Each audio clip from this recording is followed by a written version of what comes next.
Nagpulong na po ang Cordillera Regional Disaster Risk Reduction and Management Council para sa isang pre-disaster risk assessment para sa 2025 national and local elections. Naka-red alert na ang Cordillera Regional Response Clusters at Provincial Disaster Risk Reduction and Management Offices. Kasama ang Baguio City Disaster Risk Reduction and Management Office, nakaantabay sila sa May 12 midterm elections para sa maximum responsive monitoring, pagbibigay ng babala, maayos na koordinasyon at interoperability, anuman ang kaharaping insidente.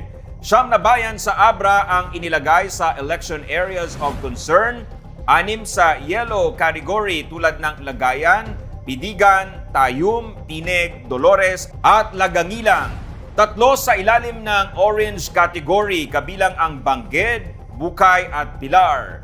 Nasa green category ang natitira pang bayan at lungsod sa CAR. Ayon sa PNP Regional Office, Cordillera, full force ang kapulisan upang masiguro ang maayos, ligtas at matiwasay na halalan sa rehiyon.